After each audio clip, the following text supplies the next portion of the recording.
नमस्कार साथियों। आज हम राजस्थान हिस्ट्री में जिस टॉपिक के एमसीक्यूज करने जा रहे हैं वो है राजस्थान में जनजाति आंदोलन और इसके टॉप 50 प्रश्न में यहाँ पे लेके आया हूँ।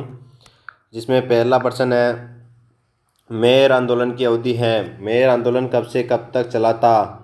ये चला था 1818 से 1821, ऑप्शन नंबर बी।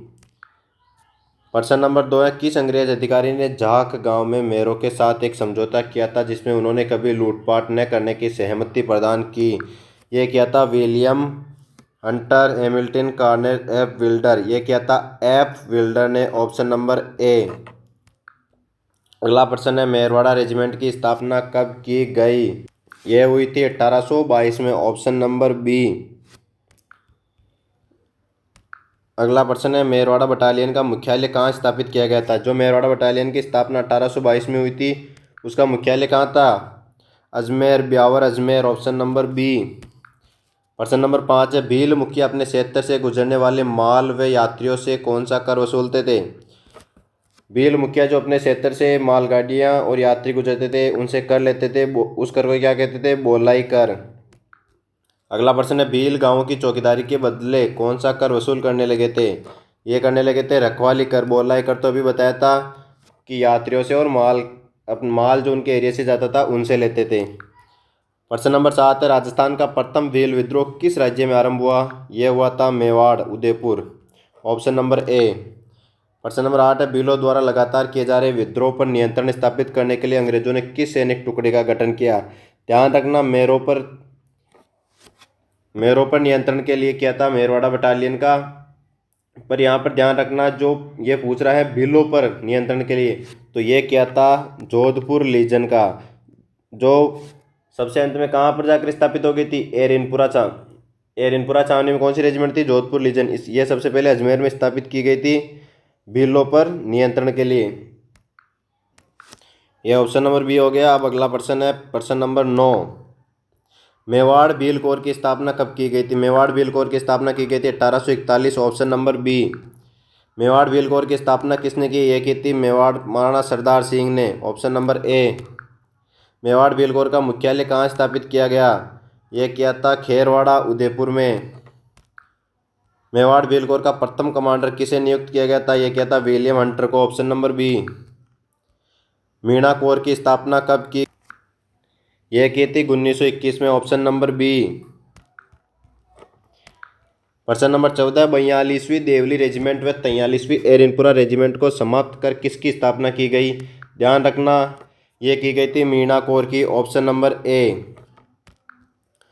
भगत आंदोलन का नेतृत्व किसने किया था? भगत आंदोलन का नेतृत्व किया था गोविंद गिरी ने, ऑप्शन नंबर बी। गोविंद गिरी का जन्म कहाँ हुआ था? गोविंद गिरी का जन्म हुआ था बासिया गांव, डूंगरपुर, ऑप्शन नंबर ए। कोलियारी गांव, उदयपुर में क्या हुआ था? तो यह हुआ था मोतीलाल तेजावत का जन्म। तो इसका आंसर क्या हो गया? Option number A. Govind Giri किस जाति से थे? गोविंद गिरी बंजारे जाति से थे। संप सभा की स्थापना किसने की? संप सभा की स्थापना की थी गोविंद गिरी ने, ऑप्शन नंबर बी। संप सभा की स्थापना कब की गई थी? ये की थी 1883 में। जबकि प्रथम अधिवेशन कब हुआ था? 1903 में। तो ऑप्शन नंबर बी हो गया यहाँ पर हमारा आंसर। अगला प्रश्न है, संप सभा की स्थापना कहाँ की गई? यह की गई थी सिरोही में।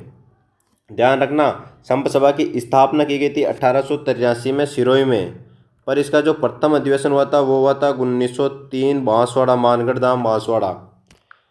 अगला प्रश्न है, संप सभा का प्रथम अधिवेशन कब हुआ और कहाँ हुआ? यह आ गया मानगढ़ पहाड़ी Banswara, 1903, option number B. Govind Giri ने किस गांव में अपनी धुन स्थापित की? यह की थी बेड़सा गांव, डूंगरपुर। गोविंद गिरी ने भगत पंथ की स्थापना कब? यह की थी 1911 में, ऑप्शन नंबर ए। मानगढ़ हत्याकांड कब हुआ? मानगढ़ हत्याकांड हुआ था 17 नवंबर 1913, ऑप्शन नंबर बी। राजस्थान का जलियांवाला बाग किसे कहा जाता है? मानगढ़ धाम बांसवाड़ा, ऑप्शन नंबर ए।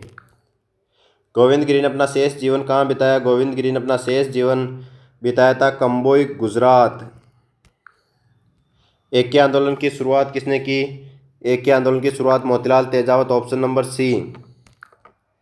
एके आंदोलन की शुरुआत कहाँ से हुई? यह हुई थी रासमी, चित्तौड़गढ़ से। शुरुआत यहाँ से हुई थी, पर चला कहाँ का सिरोही में भी हुआ था, उदयपुर में भी हुआ था, पर शुरुआत पूछे तो रासमी चित्तौड़। मोतीलाल तेजावत का जन्म कहाँ हुआ था? कोलियारी गांव, उदयपुर। 81 आंदोलन के जनक। मोतीलाल तेजावत का संबंध किस परिवार से है? ओसवाल परिवार से। जबकि गुरु गोविंद गिरी का जन्म किससे था? बंजारे परिवार से। मेवाड़ की पुकार नामक 21 सूत्री मांग पत्र किसने तैयार किया? मोतीलाल तेजावत ने। Option number B. नीमड़ा कांड कब हुआ, जिसे दूसरा जलियांवाला बाग हत्याकांड भी कहा जाता है और जिसमें तेजावत के पैर में गोली लगी थी? 7 March 1921। Option number B. Motilal Tejawat ने किसके कहने पर 3 जून 1929 को आत्मसमर्पण कर दिया था? ध्यान रखना, महात्मा गांधी के कहने पर किया था। Option number B. Motilal Tejawat ने आत्मसमर्पण कहाँ किया था? ये किया था खेड़ ब्रह्म, गुजरात। ऑप्शन नंबर ए। और अगर ये प्रश्न ऐसे भी आ जाए, मोतीलाल तेजावत को कहाँ गिरफ्तार कर लिया गया था, तो भी खेड़ ब्रह्म, गुजरात। अगला प्रश्न है, भीलों ने किसके नेतृत्व में हाकिम और हुक्म नहीं का नारा दिया था? मोतीलाल तेजावत के नेतृत्व में। अगला प्रश्न है, भील किस व्यक्ति को आदिवासियों का मसीहा व बाबूजी के नाम से पुकारते थे? Motilal Tejawat. Criminal tribes act कब लागू किया था? यह 1924 में। Option number B. जयराम पेशा कानून कब बनाया गया था? यह क्या बनाया गया था? 1930। ऑप्शन नंबर ए। जयराम पेशा कानून बनाकर किस जाति को अपराधी जाति घोषित कर दिया था? मीणा जाति को। जयराम पेशा कानून किस रियासत ने बनाया? जयपुर ने बनाया। 1930 में किस जाति को अपराधी घोषित किया था? मीणा जाति को। अगला प्रश्न है, मीणा क्षेत्रीय महासभा का गठन कब किया गया था? मीणा क्षेत्रीय महासभा का गठन किया था 1933 में। अगर जाट क्षेत्रीय महासभा पूछे तो 1931। यहाँ पे हो गया ऑप्शन नंबर डी। प्रश्न नंबर 42 है, 7 अप्रैल 1944 को जैन मुनि मगन सागर की अध्यक्षता में मीणा जाति का वृहद अधिवेशन किस स्थान पर हुआ? तो ये हुआ था नीम का थाना सीकर। Option number B. और अगर ये पूछ ले नीम का थाना सीकर में अधिवेशन कब हुआ, तो 7 अप्रैल 1944 को।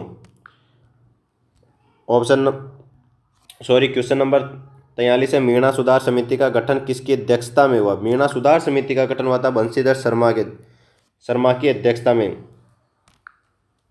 जयपुर रियासत द्वारा जयराम पेशा कानून कब रद्द किया गया? ध्यान रखना, 1930 में तो जयराम पेशा कानून बनाया था और इसके 16 साल बाद इसको रद्द कर दिया। तो 1930 और 16 46। तो ये हो गया ऑप्शन नंबर ए। किस जनजाति ने 28 अक्टूबर 1946 को अपना मुक्ति दिवस मनाया? ध्यान रखना, मीणा जनजाति ने जो चौकीदारी प्रथा से इस्तीफा दिया था 28 अक्टूबर 1946 को, इसलिए उन्होंने इस दिन अपना मुक्ति दिवस मनाया। मीणा जनजाति। Option number B. कौन 1921-22 में मेवाड़ के भीलों के आदिवासी किसान आंदोलन के महत्वपूर्ण व्यक्तियों में से एक है? ध्यान रखना, ये प्रश्न बहुत ही इंपॉर्टेंट है। क्यों? अब आपके दिमाग में आएगा कि मोतीलाल तेजावत भी भील आंदोलन से संबंधित हैं और गोविंद गिरी भी भील आंदोलन से संबंधित है। तो अब इसका आंसर क्या होगा? ध्यान रखना, गोविंद गिरी वो व्यक्ति थे जिनका जन्म 1858 में हुआ था और फिर इसको 1920 में 20 तक तो जेल से रिहा किया था। उससे पहले से इन्हें जेल में डाल दिया था। इनकी जर्नी तो यहाँ से यहाँ पर ही समाप्त हो गई थी गोविंद गिरी की। जबकि मोतीलाल तेजावत जो लगभग 1887 के आसपास जन्मे थे। तो अब ये पूछ रहा है 1921-22 में मेवाड़ के भीलों के आदिवासी किसान आंदोलन का महत्वपूर्ण व्यक्तियों में से। तो देखो 1858 और 1920, इसके बीच में जो किसान जो भीलों के लिए लड़ रहा था वो थे गोविंद गिरी। पर हमसे पूछा 1921-22, तो इसका आंसर हो जाएगा मोतीलाल तेजावत। इस जगह आपको समझने की बहुत ही ज़रूरत है, पूरे ध्यान से समझना इस प्रश्न को। जब 1920-21 के बाद आ जाए और भीलों की बात आ जाए तब करना मोतीलाल तेजावत। और उससे पहले 19वीं सदी में, लगभग 19वीं सदी आए सीधा, तो गोविंद गिरी करना है। अगला प्रश्न है, राजस्थान में भील आंदोलन के प्रणेता कौन थे? देखो भील आंदोलन के प्रणेता, अब दोनों ऑप्शन आ रहे हैं, मोतीलाल तेजावत, गुरु गोविंद गिरी। अभी मैंने बताया ये पहले जन्मे थे और इन्होंने ही इनका नेतृत्व संभाला, भगत पंथ की स्थापना भी की थी, सब कुछ यही कर रहे थे गुरु गोविंद गिरी। फिर बाद में मोतीलाल तेजावत ने किया था। तो प्रणेता कौन हो गए? Govind Giri. Option number A. Govind Giri किसके शिष्य बन गए थे? गोविंद गिरी शिष्य बने थे साधु राजगिरी के। भील विद्रोह का तात्कालिक कारण क्या था? भील विद्रोह का तात्कालिक कारण था जो वो रखवाली और बोलाई नामक कर लेते थे, उस कर को अंग्रेजों ने उनसे अधिकार छीन लिया था उस कर के कि हम ये कर नहीं लेने देंगे, वो अंग्रेज खुद लेने लग गए थे, तब यह विद्रोह हुआ था। इसका तात्कालिक कारण हो गया ऑप्शन नंबर बी। अब लास्ट प्रश्न है, उदयपुर राज्य ने मोतीलाल तेजावत के गुजारे के लिए कितने रुपए प्रतिमाह का भत्ता स्वीकृत किया? बहुत ही इंपॉर्टेंट प्रश्न है। यह किया था 30 रुपये, ऑप्शन नंबर बी। यदि आपको ये क्लास पसंद आई है तो वीडियो को लाइक कीजिए और ऐसे ही टॉपिक के लिए मैं क्लासें लाता रहूँगा। धन्यवाद।